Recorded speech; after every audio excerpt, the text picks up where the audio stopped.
Paramashivoham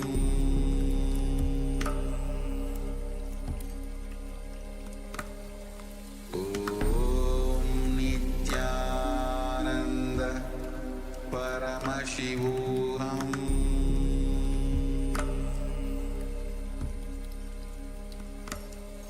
Om Nithyananda Paramashivoham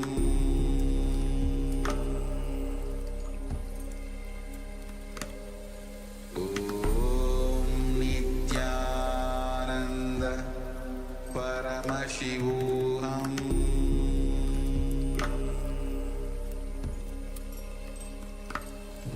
Om Nithyananda Paramashivoham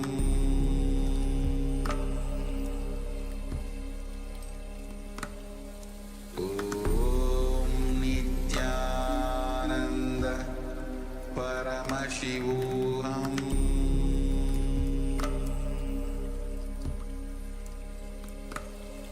Om Nithyananda Paramashivoham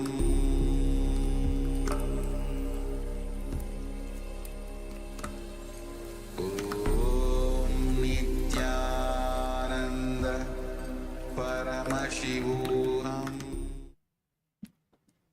Nithyanandam, we welcome all the Paramashivoham Level 1, 2 and 3 participants to today's Nithyananda Yoga. Before we begin, let's first invoke the blessings and presence of Swamiji by chanting the Sadguru Vandanam. Nityam Paramasukadam Kevalam Jnanamurtim Dvandvatitam Gagana Sadisham Tattvamasyaadilaksham Ekam Nityam Vimalamachalam Sarvadi Sakshibhutam Bhavatitam Trigunarahitam Sadgurum Tam Namami. Let's now chant the Shivamoola mantra Om Ham Haum Shivaya Namaha 11 times internally. Om Ham Haum Shivaya Namaha. Om Ham Haum Shivaya Namaha. Om Ham Haum Shivaya Namaha. Om Ham Haum Shivaya Namaha. Om Ham Haum Shivaya Namaha. Om Ham Haum Shivaya Namaha. Om Ham Haum Shivaya Namaha. Om Ham Haum Shivaya Namaha. Om Ham Haum Shivaya Namaha. Om Ham Haum Shivaya Namaha. Om Ham Haum Shivaya Namaha. Om Ham Haum Shivaya Namaha.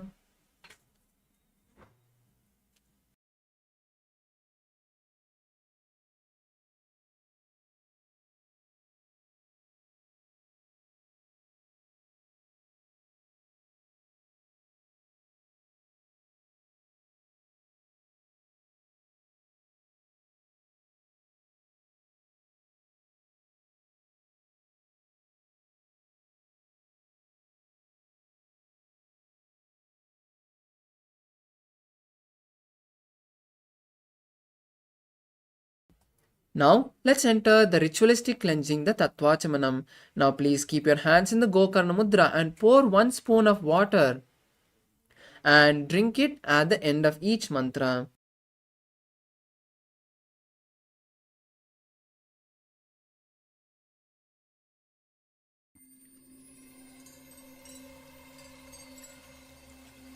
I welcome you all with my love and respect. Let you all open all your 3 eyes. Om Nithyananda. Om Atmadattvam Shodayami Swada. Om Vidyadattvam Shodayami Swada. Om Shivadattvam Shodayami Swada. Now wash your hands with a spoon of water. And now with the base of the right hand thumb, wipe the upper and lower lips twice. Om Ham Hridayaya Namaha. Wash your hands with a spoon of water. Now with the index, middle and ring fingers touch above the upper lip and below the lower lip. Wash your hands with a spoon of water. Now with the index finger and thumb touch the right nostril, left nostril, and with the ring finger and thumb touch the right eye, right ear, left ear. Wash your hands with a spoon of water. Now with the right hand, little finger and thumb touch the navel, the right chest and left chest, and with the right hand, all fingers touch above the head, right shoulder, left shoulder, and the heart center. Wash your hands with a spoon of water. Let us now enter the Sankalpa, the conscious resolution. Now place your right hand on your left palm, close your eyes, and let us chant the Sankalpa mantra. ममोपार्थ समस्त दुर्दक्षय द्वारा भगवत् श्री नित्यानंद परमशिव प्रीत्यर्थम श्री नित्यानंदेश्वरी परमशिव शक्ति समेत श्री नित्यानंदेश्वर परमशिव प्रीत्यर्थम च अद्य पूर्वोक्त एवं गुण विशेषण विशिष्टायामस्यां शुभदितौ पूर्णारोग्ययुक्त दृगातिरौगिक शरीर सिद्ध्यर्थम परमशिव शक्ति आविष्करणार्थम नित्यानंद योगाभ्यासं करिष्ये. Wash your hands with a spoon of water. Om apaupasprisya. Let us now enter the first asana of the sequence, Sukhasana. Now be seated in a comfortable cross-leg position.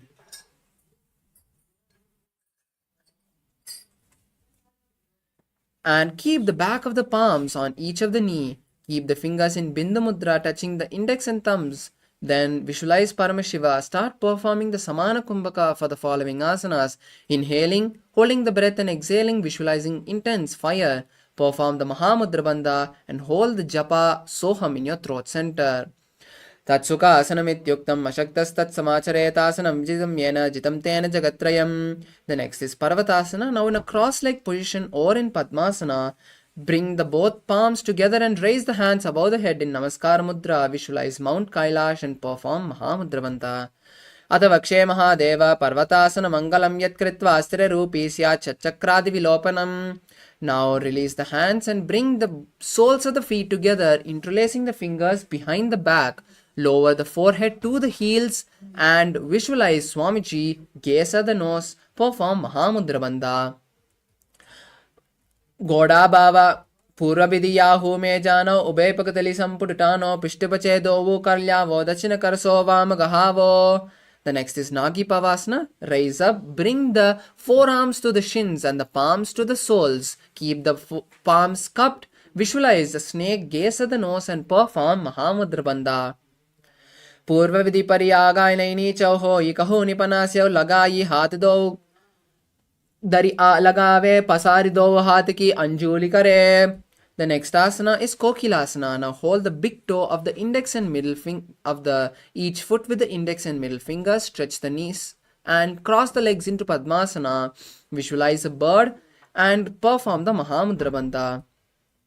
Atanyadasanam vakshe yena siddho bhave naraha akasmad vayu sancharam kokilakyasanena cha. The next is Nithyananda. Now stack the knees and hold opposite elbows. Rotate the hands in one direction and then the other. Visualize Swamiji and gaze at the nose. Goda Baba Padiki Ahumahli Soye Dachicharnako Varlo Taparigulpa Samoye. The next asana is Gajasana. Come into a plank position, keeping the hands and feet flat with the hips raised. Start scooping the body repeatedly, visualizing an elephant and performing the Udyana Bandha. Najyam Padagre Bhumau Kritva Lambi Bhuyamastagre Nidaya. The next is Nirikshasana. Now alternate raising one heel off the mat. Visualize a bear and perform the Udyana Bandha. Ekaikam Padama Kunchakjasanam Kuryat Rikshasanam Bhavati. Now stand tall on the tip of your toes. Keep the index, middle and ring fingers touching the heart center. Visualize Swamiji and perform Udyana Bandha. Keshena Padayugilam Tatvadishteta Domaghata Vaishyavakshe Yatkritva Sityavan Bhavet. Now we enter the first karana of the sequence, Utujanu Karana. Now come into the Aramandi position. Keep the hands to the chest and rotate the hands and legs of the respective side in one direction in a circular motion and then the other side. Relax and we enter the next asana, Balalingasana. Now interlace the fingers from the inside out and pull the right leg to the chest. Hold the right leg with the interlaced fingers. Visualize holding a baby and perform the Mahamudra Bandha. Ekam jano ursiyalingya statavyam balalinganam bhavati. Next is Padapiranasana. Pull the right leg towards the buttocks and hold the right leg with both the hands. Visualize Swamiji and perform the Mahamudra Bandha. Sthitve kasmin padatale karabhyam veshte yetanum prishte samsthapayatvena Padapiranamasana. The next is Natarajasana. Now pull the right leg with the right hand backward and up, and simultaneously stretch the left hand forward. Keep the fingers in Bindu Mudra. Visualize Lord Nataraja and gaze at the Drishti point. Tanapadam Kraunchancha Marichim Veerabhadrakam Natarajam Trigonam Jasuptangushta Prasarane. Now we enter Balalingasana on the left side. Once again interlace the finger and pull the left leg to the chest. Hold the left leg with the interlaced fingers. Visualize holding a baby and perform Mahamudra Bandha. Ekam jana ursialingya statavyam bhalalinganam bhavati. The next is Padapiranasana. Pull the left leg towards the buttocks and hold the left leg with both the hands. Visualize Swamiji and perform the Mahamudra Bandha. Stittvekasmin padatale karabhyameshta yetanam prishte samsthapayatvena padapiranamasana. Now we move to Natarajasana. As you pull the left leg with the left hand from the inside and pull the left leg backward and up, stretching the right hand. Keep the fingers in Bindu Mudra. Visualize Lord Nataraja and perform Mula Bandha. Uttanapadam Kraunchancha Marichim Veerabhadrakam Natarajam Trigonam Jasuptangushta Prasarane. Now we move into Ardharechita Karna. Come into the Arimandi position, and this time keep the hands by the chest and take the right leg and place it behind the left foot with the toe pointed down and the heel raised. Now make a pendulum motion with the right hand back and forth. Place the hand on the nose and then repeat on the opposite side.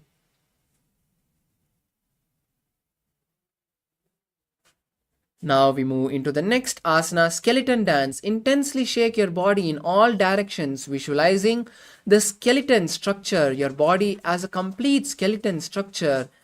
Do not keep any pattern in the way you're moving your body. Intensely visualize all your laziness, boredom, tiredness leaving the system. And now relax. Take a moment to allow your breath to settle down. As we move into the next karna, Katichana Karna. Now once again come into the Arimandi position and cross the wrist above the head.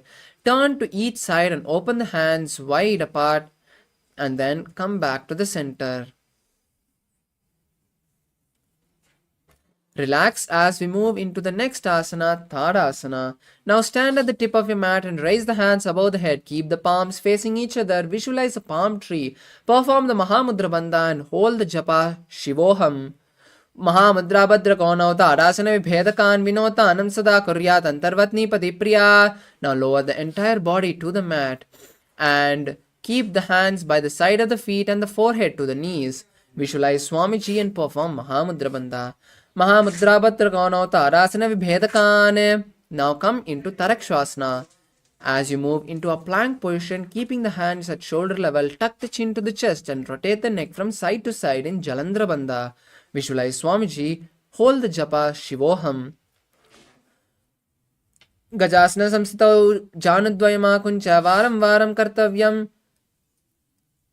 The next is Angushta Bhujangasana. Now slowly lower the upper body and the entire body onto the mat.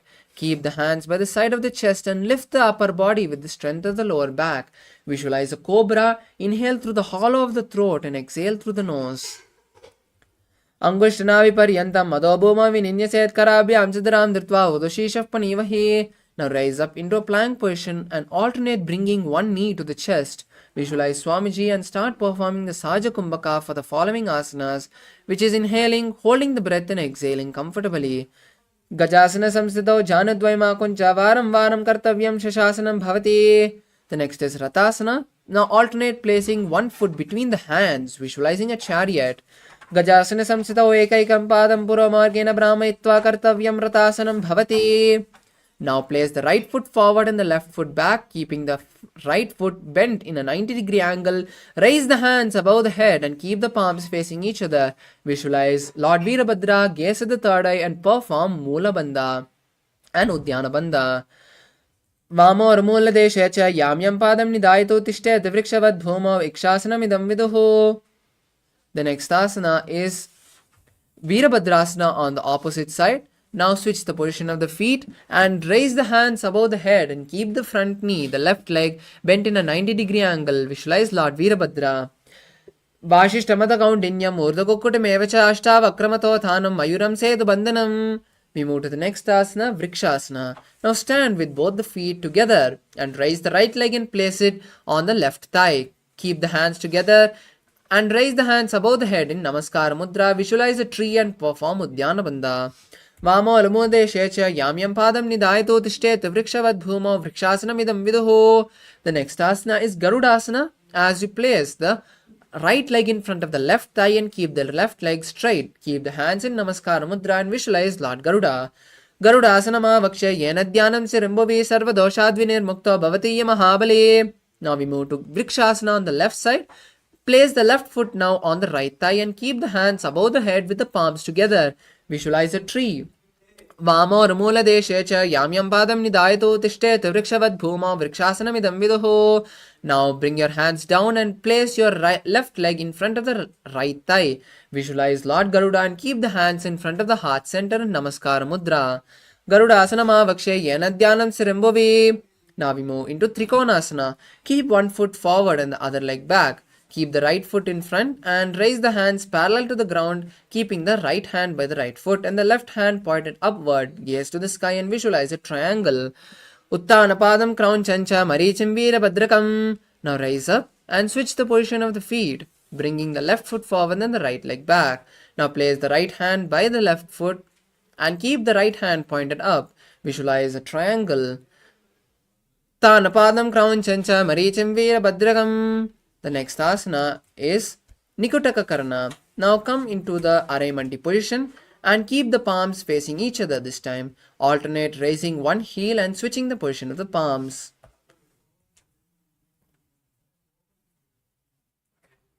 Relax as we move into Angushtasana. Come and be seated in a squatting position on the heels. Keep the hands together in front of the heart center.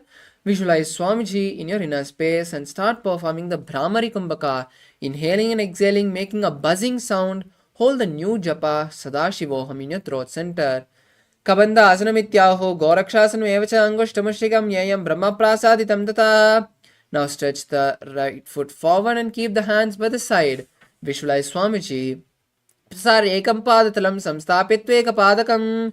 Now hold the right leg big toe in Pranamudra and hold the left leg's heel with the left hand. Visualize Swamiji. Gulpastito padamekam prasarya tatpadagram samsite tatkarena. Now pull the right leg in and stretch the left leg. Now keep the hands facing forward and visualize Swamiji in Saurasana. Prasare ekam padaram samstapitva ekapadakam. Now we move into Vidunanasana. Hold the left leg big toe in Pranamudra with the left hand and hold the right leg heel with the right hand. Bring the forehead to the knees and visualize Swamiji. Gulpastito padamekam prasarya tatpadagram samsite tatkarena. Now we move into Brahmajarankushasana.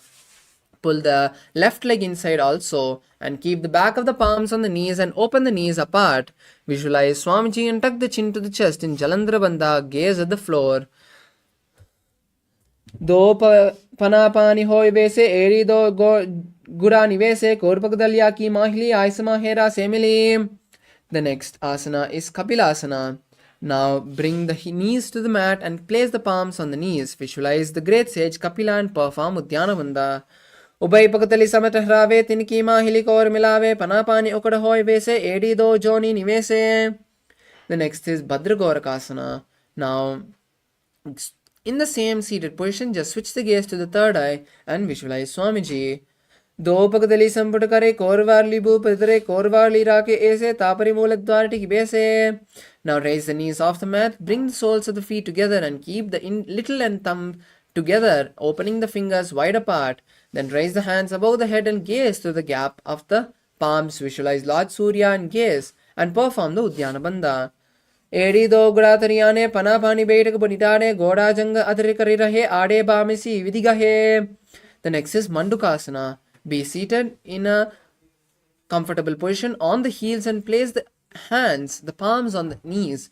Visualize Manduka, the frog. Gaze at the third eye and perform Manduki Mudra, rolling the tongue and touching the back of the throat. Pada talau prishta deshe angushta-dveja samsprishet. Now we move to Uttana Mandukasana. Raise the hands above the head and touch opposite shoulders. Visualize a frog. Gaze at the third eye. Perform Manduki Mudra and perform Udyana Bandha. Manduka Asana Vadyastam Kurparabhyam Sharamditaha. Now we move to Simhasana. Cross the ankles and keep the palms on the knees. Visualize a lion and gaze at the nose. Stick the tongue out and exhale forcefully from the throat. Dakshinam savyagulpena dakshinetatram hastau jajano samstapya swangulesha prasarya. Now we move to Bhadrasana. Now uncross the heels and cross the hands behind the back, holding opposite big toes in Pranamudra. Visualize Swamiji and perform Jalandhara Bandha. Gulpau Javirsana Syado Yutkamena Samahita Padangushtokarabhyam cha Dritva cha Prishtadeshataha. Now come into a half squatted position in Kakabusandhyasana. In the squatting position, as you from the inside wrap the knees and interlace the fingers behind the back, visualizing a crow, gaze at the nose. Pratame Vesa Ukratane Dohat Pagamvich Ane. Now keep the hands on the mat and place the knees on the armpits. Then lean onto the hands and lift the legs off the mat, bringing the feet to the perineum. Visualize Swamiji. Asana Kauganasithista Hoyi to Achi Hoyi. Now relax and now come to a stable position as we enter into Kanipavasana. You can use the wall support. Now placing the hands on the mat wide apart, place the head on the mat. Then keep the knees on the elbows and slowly raise the feet into a headstand. Shisha Shisha Dati Tegi Pagdovo Milyava Ucha Kukare. Now relax. Come into a squatting position as we enter Parshamayurasana. Now turn to one side and align the knees and hips to the elbows and lean onto the elbows, stretching the legs to the side. Visualize a peacock and gaze at the third eye. Mayuram dandavat kuryat mayuram danda namakam kuryan mayuram parshvabhyam mayura parsha namakam. Now we move to Parshamayurasana on the opposite side as you align the knees and hips to the elbows. Once again, leaning onto the elbows, stretch the legs to the side and visualize a peacock, gaze at the third eye. Mayuram dandavat kuryat mayuram danda namakam kuryan mayuram parshvabhyam mayura parsha namakam. Now we move into Bhairaganathasana. Come into a plank position and keep one foot between the hands. Visualize Lord Kalabhairavan, gaze at the third eye. Asana Goganapiti Jayi. Now place the foot back and take the opposite leg and from the outside place one foot between the palms. Visualize Lord Kalabhairavan, gaze at the third eye. Asana Goganapiti Jayi. The next is Unmukapitasana. Now place the forearms on the mat and walk the feet forward, keeping the hips raised up. Visualize Swamiji and gaze at the third eye. Bhunyastau janani hastau chatuspatam vanmukam uttapitangari chatuspatama biruka. The next is Vashishtasana. Rise up into a plank position and keep the hands straight. Then roll onto one hand and raise the opposite towards the sky, visualizing the great sage Vashishta. Gaze at the sky as well. Urdu Gukuta Vashishta Marichihala Matsikam Parivirtim Chodarasya Vividam Rasanam. The next asana is Vashishtasana on the opposite side. As you roll onto the opposite hand and stretch the other hand towards the sky, visualize the great sage Vashishta. Urdu Gukuta Vashishta Marichihala Matsikam Parivirtim Chodarasya Vividam Rasanam. Now we move to Anjani Asana. Now be seated with the legs stretched and the hands underneath the buttocks. Visualize Lord Hanuman. Tuck the chin to the chest in Jalandhara Bandha and gaze to the nose. Do karaki ube hateli korvarli me lebeli so agane bhuparidase mahane angli milirase. The next is Paschimottanasana. Now lower the entire upper body onto the knees and hold the big toes in Pranamudra. Visualize Swamiji and perform Mahamudra Bandha. जानो परिल्लाटम तो पश्चिमं तानमुच्यते येन केन प्रकारेण सुगंधार्यं च जायते. Now rise up, interlace the fingers behind the neck and lower the forehead to the knees. Visualize Goddess Kali and perform Mahamudra Bandha. Swapanipyantaram datva jano parishironise tasana ugravidam proktam bhavedanali deepanam. The next asana is Marichi Asana. Now raise one foot towards the perineum and with the respective hand, wrap the raised knee and interlace both hands behind the back. Visualize the great sage Marichi. Uttanapadam Kraunchancha Marichim Veera Badrakam. Now lower the raised knee and hold the stretched leg with both the hands, placing the forehead on the knee of the stretched leg. Visualize Swamiji and perform the Mahamudra Bandha. Mahamudram pravakshami tantresminvam vallabeyam prabhisiddha siddhim cha kapiladhya puragataha. The next is Marichiyasana on the opposite side. Now pull the opposite leg towards the perineum and with the respective hand wrap the raised leg and then lower the forehead to the knee, visualizing the great sage Marichi. Uttanapadam Kraunchancha Marichim Veerabhadrakam. Now we move to the next asana, Mahamudrasana.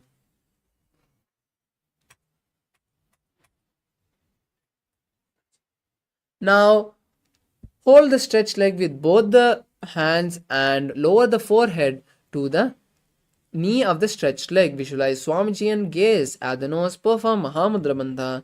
Mahamudram pravakshami tantresminva labeyam prabhisiddha siddhim cha kapiladhya puragataha. Now we move to the next asana, Bhadrasana. Now bring the soles of the feet together and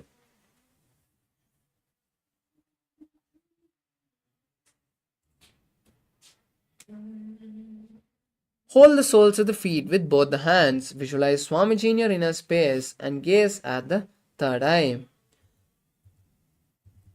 Gulpo Chavrishanasyadah Shivanyah Parshvayokshipet Pada Parshvedupanabhyam Bridam Badvas Nishchalam. The next asana is Gwalipavasana. Now push the feet lightly away from the perineum and keep the hands on the knees. Visualize Swamiji and perform Jalandhara Bandha. पूर्वचर पटचो कह्यो सो ही वाकी विधियो की जीसो यामे AD बिंजरा से अंगुल आत अंतरोरा से. The next asana is Joni asana. Now pull the feet towards the perineum, hold the feet with both the hands and lower the forehead in front of the feet. Visualize the Joni Mandala, the physical representation of Paramashiva Shakti. Gaze at the nose. दो पगा की संपुट करे एडिमेड के दिंगदरे अर्धात को अंतर रासे लाट पगतलिया ऊपर दासे. Now raise up and push the feet away from the perineum. Stretch the hands to the sides and lower the forehead to the heels. Visualize Swamiji in your inner space and gaze at the nose. पूर्व विधि परि पगतली संपुट soul येडी मिलिरा से येड्यासु माहिली कानी दो आदरे लाट धरती लगावे. The next is Siddha Samadhi Asana. Pull the feet to the perineum, insert the hands underneath the shins and keep the hands facing up. Place the forehead in front of the feet and visualize Lord Surya. Gaze at the nose. Do pagtali samput kare solmed aga medare. The next is Chinki Pavasana. Now raise up and pull the feet to the perineum. Hold the feet with the respective hands and open the feet like a book. Visualize Swamiji and gaze at the nose. दो पगा की AD धरती मगवा made लगावे पगतली माहिरी कोल अंगटा सदा सिद्धि जोड़े. The next is Charapati Chokasana. Now pull the feet as close to the perineum as possible. Keep the hands on respective knees and gently press the knees down. Visualize Swamiji and gaze at the third eye. Perform Udhyana Bandha. दो पगतली संपुट दारे आगाने कर jar पसारे. The next is Bhairavasana. Now raise the heels and bring the soles. Bring the toes to the perineum. Visualize Kala Bhairava. Gaze at the third eye. Keep the hands in Bindu Mudra on respective knees and visualize Kala Bhairava. Gulpo Sampiti Chanyonyam Krimena Samahitaha Janvapa Ashogata Hasto Dandavat Bhairavasanam. The next asana is Samanasana. Now keep one foot by the perineum and the other foot raise it to the chest. Hold it with both the hands and visualize Swamiji. Samanasana ma vakshe siddhamantra sadhna ekapadamuro datva guhyonya vatrake. The next is Apanasana. Place the raised leg on the respective shoulder.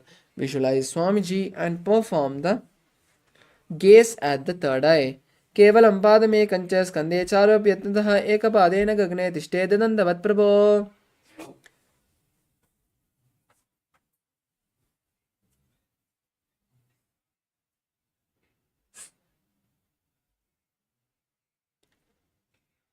The next asana is Samanasana on the opposite side. Now keep the other foot by the perineum and raise the opposite leg towards the respective chest. Then hold leg with both the hands. Visualize Swamiji and gaze at the third eye. Samana asnama vakshe siddhamantrad sadhna dekapadamaro dattva guhyonalinga vatrake. Now place this raised leg on the respective shoulder and visualize Swamiji, gaze at the third eye. अपानासनम केवलं पादमेकञ्च स्कन्धे चारोप्यततः एकपादेन गगने तिष्ठेत् दन्तवत् प्रभो.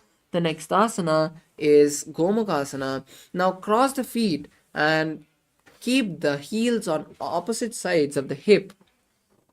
Visualize a cow, gaze at the nose and start performing the Sitkari Kumbhaka, which is inhaling completely through the clenched teeth and then exhaling through the nose.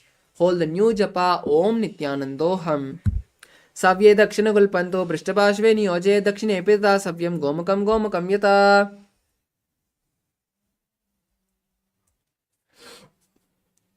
The next asana is Anusuyasana. Now hold the big toe with the fingers in Prana Mudra. Visualize Rishika Anusuya and gaze at the nose. दक्षिण गोटो नीकोट आने वामोता के ऊपर आने गोंदा संधि मिलावे भारी आड़ा पुनि पुनि दे संधि पसारी. Now interlace the fingers behind the back and lower the upper body onto the knees. Try touching the nose to the ground. Visualize Rishika Anusuya and gaze at the nose. जीमना गोड़ा की संधि ऊपरी दावा गोड़ा की संधि मिलावे गोड़ा सोले पगतल्यालो आडवाई सुदारा से. The next asana is Garudasana 2. Now keep one foot by the perineum, keep the left foot by the perineum and the right foot flat with the knee by the chest.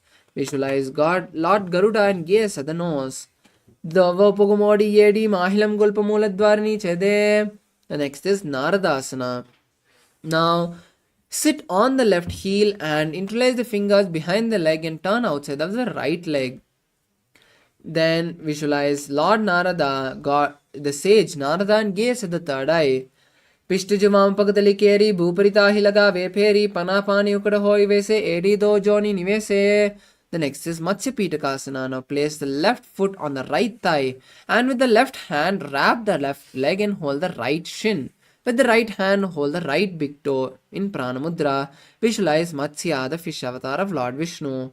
Vamena vamangushtanto gritvam Matsya Pitakam yoni vamena sampidra medradu paridakshinam. The next is Gomukasana on the opposite side. Now, once again, cross the legs, cross the knees, and keep the heels on opposite side of the hip. Then interlace fingers and keep the hands on the top knee. Visualize a cow and start performing Sitkari Kumbhaka. Gaze at the nose. Savye dakshina gulpanto prishtapashve niyoje dakshine pita savyam gomakam yatha. The next is Anusuyasana 2. Now hold the big toes of each foot in Prana Mudra.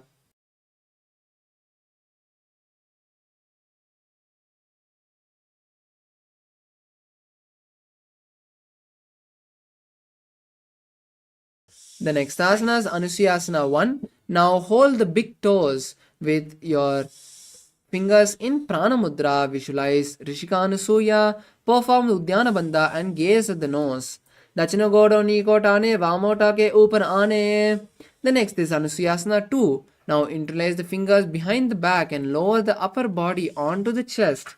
Gaze at the nose as you try touching the nose to the ground. Visualize Rishika Anusuya and gaze at the nose. Jivana goda ki sandhi, uparidava goda ki sandhi. The next is Garudasana 2. Now rise up and keep one foot by the perineum, the right foot by the perineum and the left foot flat with the knee by the chest. Keep the hands on respective knees and visualize Lord Garuda, gaze at the nose. Davo pogmodi yedi mahilam gulpamoladvarni chede bese jimani pagdali dharti teki goro uncho uborase. Now sit on the right heel in Naradasana as you interlace the fingers behind the neck and turn outside of the left leg. Visualize the great sage Narada and gaze at the third eye. Pishtijama pagdali keri bhuprita hilaga veperi. Now place the right leg on the left thigh. Then with the right hand wrap the right leg and hold the left shin. And with the left hand hold the left big toe in Prana Mudra. Visualize Matsya. वामेन वामाङ्गुष्ठन्तो घृतं मत्स्यपीठकं योनि वामेन सम्पीद्रा मेध्वादुपरि dakshinam. Now we enter Matsyendrasana. Now stretch both the legs and keep the left leg on the right thigh and bend the right knee. Turn outside of the right knee, placing the left hand on the right knee, and keep the right hand on the mat. Visualize Matsyendranatha and gaze at the third eye. Udaram paschima basam kritva tishteti yatnatah namrangam vamapadam hi dakshajano parinyasayet. The next is Kubasana. Now place the left hand on the right leg and the right hand on the right ear. Visualize a camel and gaze the third eye. Asana Gokuna Jolo Jaye. Now place the right hand back on the mat and continue to visualize Matsyendranatha. Matsyendra Pitam Jatra Pradiptim Prachanda Rukmandala Kandanasram Abhyasada Kundalini Prabodham Dandastam Hitadahipam Sam. Now we move to Matsyendrasana on the opposite side as you keep the right leg on the left thigh and bend the left leg. Turn outside of the left leg, keeping the right hand on the left knee. Then keep the left hand on the mat behind. Continue to visualize the great sage Matsyendranatha. Udaram paschima basam kritva tishteti yatnatah. The next is Kubasana. Now keep the right hand by the left foot and place the left hand on the left ear. Visualize a camel. Asana Gogana Jolo Jaye. The next is Matsyendrasana 2. As you keep the left hand back on the mat, continue to visualize Matsyendranatha. Matsyendra Pitam Jatra Pradiptim Prachanda Rukmandala Gandanastram. Now cross your legs into Padmasana and keep the palms on the respective knee. Perform Mahamudra Bandha and visualize Paramashiva, gaze at the nose. Asanam Dividam Proktam Padmam Vajrasanam Tatha. Now cross the hands and hold opposite big toes in Pranamudra. Visualize Goddess Parvati and gaze at the nose. Uttanam Uttanau Charnau Kritva Uru Samso Prayatnataha. Now insert your hand through the gaps of your thighs and calves and lift the body off the mat. Visualize a rooster and start performing the Sahaja Kumbhaka. Padmasanam Susamstapya Nanurvarantare Karao. Relax as we move to Baddha Kekiasana. Now raise onto the knees and keep the palms facing down and the fingers pointed backwards. Now lower the navel onto the elbows and keep the legs raised. Visualize Swamiji and perform Sahaja Kumbhaka. Dharamavashtabhyakaratvarena tatkurparistani vatabiparshvaha. Now come to a kneeling position with the hands still in the same position. Now lower the navel once again onto the elbows and lift the legs off the mat. Visualizing a peacock in Mayurasana. Adavakshe Mahadeva Mayurasana Muttamam. Now lie down on the stomach and keep the feet apart and the hands interlaced behind the neck. Visualize a crocodile. Hold the new japa Om Nithyananda Mahasadaशिवोहम. Adhyasasete hridayam nidaya bhumau cha padau cha prasaryamano. Now we move to the next asana, Shalabhasana. Bring the soles of the feet together. Keep the hands by the side of the body and lift the legs off the mat, visualizing a locust. Adhyasasete karayugmam vakshobhumim avashtabhya karayostalabhyam. Now bend the knees and bring the soles to the side of the hips and gently press the legs down to the ground with the help of the hands. Visualize a camel in Ushtrasana. Adhyasasete padayugmam vaksham pishte nidabhya dhritam karabhyam. Now hold the legs tight and lift the thighs and upper body simultaneously, bending the back as much as you can in Dhanurasana. Visualize a bow of Paramashiva. Prasarya pado bhuvidandarupo karocha prishte dhita padayugmam.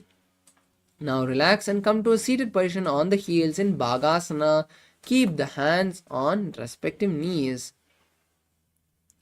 Visualize Swamiji. Gaze at the third eye and hold the new japa Om Nithyananda Paramashivoham. Ulta modi pavado vese baharo jagati kare ek vese. The next asana is Gohyasana and Shirsasana. We'll be performing these two inverted asanas. Now, first keep the forearms on the mat and interlace the fingers. Place the forehead between the interlaced fingers. Visualize Swamiji and gaze at the nose. And then lift the knees off the mat and walk the feet forward. Then jump the feet off the mat and visualize Swamiji. Do hath ki kaho nijoi punya kalave jade doyi. Now we move to Shirasasana as you slowly straighten the legs and continue to keep yourself in balance. Visualize Swamiji and gaze at the nose. Viparitam mandalam cha didaiva viditam hinaha. Now we move to the next asana, Podhyasana. Now come to a seated position and place the palms behind the calves. From this asana, we'll be performing the Bastrika Kumbhaka, intense exhalations. Now keep the hands behind the calves and straighten the knees, bringing the legs to the forehead. Visualize Swamiji. Addo hath ki bari bagar aane, goda tare kang seat aane. The next is Parigasana. Relax the legs, cross the hands behind the back and touch opposite shoulders. Stretch the legs to a 45-degree angle, once again visualizing a mace and gazing at the third eye. Uttana Shainam Kritva Pado Militva Prasadya. Now relax the legs. Now we can perform Naukasana. Now stretch the hands and keep them parallel to the legs and simultaneously raise the legs up to a 45-degree angle, visualizing a boat. Uttana Shainam Kurparabhyam Bhumim Avashtabhya Hastasya Nidambam Nidaya. Now relax and bring the soles of the feet together and insert your hands underneath the shins. Hold the feet and pull them to the chest. Visualize Lord Rudra and gaze at the nose. Pagatali Samputakara Hastasya Paga Ucha Pagaka. The next is Unmukha Pitasana 2. Now lie down on the back. Keep the soles of the feet together and the knees together. Then touch the back of each heel and lift the hips off the mat. Visualize Swamiji and perform Jalandhara Bandha. Udve cha januni kritva shavitvodvamukam thata. Now lie down on the back and stretch the legs. Keep the hands by the side of the body. Visualize Paramashiva completely liberating you. Unclutch from your body completely as we perform Shavasana. Ata Shavasanam Uttanam Shavavad Bhumau Shayanam Doshavasanam Shavasanam Shrantiharam Chitta Vishranti Karanam.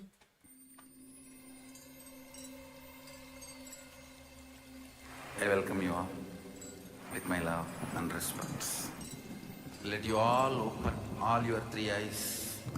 Om Nithyananda Paramashivoham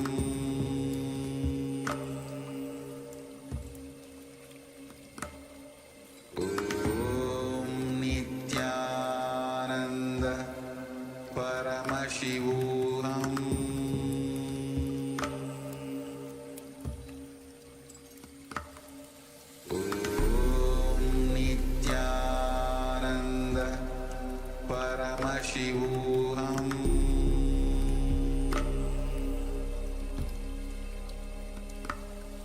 Om Nithyananda Paramashivoham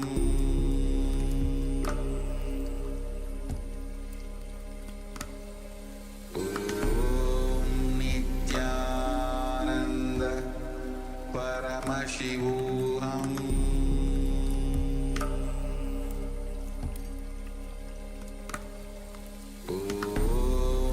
Nithyananda Paramashivoham Om Nithyananda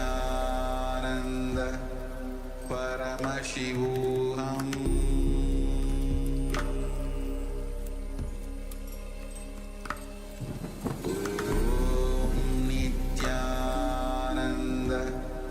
Paramashivoham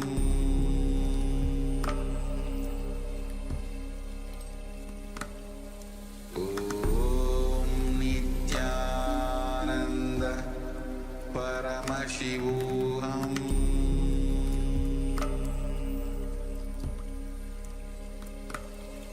Om Nithyananda